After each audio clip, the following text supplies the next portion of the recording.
Hi, my name is Aaron Ho, and in this video, I'll be talking about the cell and its organelles. So over here, this is the drawing of an animal cell, a eukaryotic cell. Over here, we have our nucleus. In the nucleus, we have the nucleolus, which is basically the center of the nucleus, and we have the chromatin over here. So in the nucleus, DNA will be stored in the form of chromatin when it's not undergoing replication. So that's that over there. Over here, we have this organelle. This organelle is called the rough endoplasmic reticulum. The rough endoplasmic reticulum has ribosomes on it, which make it rough.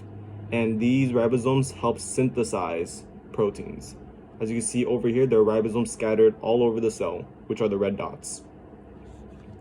This organelle in blue, this is the smooth endoplasmic reticulum. The smooth endoplasmic reticulum functions to synthesize lipids. Over here, we have our Golgi apparatus. The Golgi apparatus takes our proteins that were freshly synthesized and it will modify, pack, and ship it out of the cell or to different parts of the cell, as you can see over here. So the proteins will get shipped, it will undergo modification, and it will leave the cell through the form of vesicles or travel throughout the cell depending on where it needs to go. Over here, we have the mitochondria. The mitochondria functions to produce ATP for our cells. So this is what that is for. Over here, we have our lysosomes. This helps remove waste from the cell. You can think of it as the garbage disposal of the cell. And over here, we have our peroxisome, which functions to remove toxins from the cell. Over here, we have our centrioles. Our centrioles will play a big role in mitosis, as it will release its spindle fibers in order for cell division and the separation of copies of DNA to occur. Over here, we have our vacuole that stores water in the cell. And we also have our microtubules and microfilaments, which help with cell stability and cell locomotion, and it helps the organelles carry out its normal function. And next, we'll be moving on to the cell cycle. So in the cell cycle, there are different parts to the cell cycle. We have the G1, the S, the G2, the M, and cytokinesis. Those are all different phases of the cell cycle. So the first phase is the G1 phase. In the G1 phase, this is the main phase for cell growth. This is where the cell will be producing extra proteins and another set of organelles, because since we're undergoing cell division, we need two sets of everything. So this is why this is the growth phase for extra proteins and organelles and cell size, because we're going to be dividing into two different cells.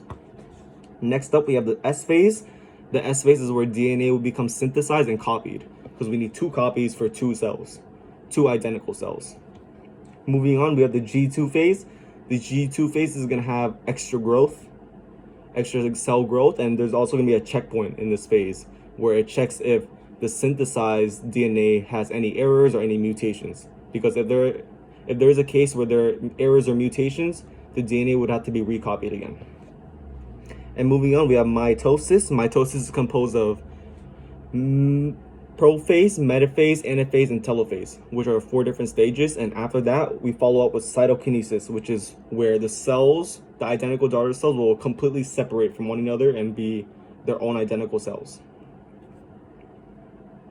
So let's get into mitosis. So the first phase of mitosis, we have prophase.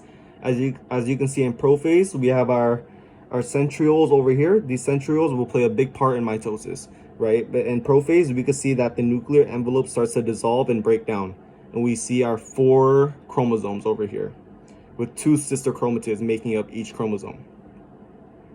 In metaphase, we can see the chromosomes line up to the middle of the cell, and we see the centrioles, they play a big role because they will be releasing the spindle fibers to attach to the middle or the kinetochore of each chromosome over here. So they all attached up and line up to the middle of the cell in metaphase.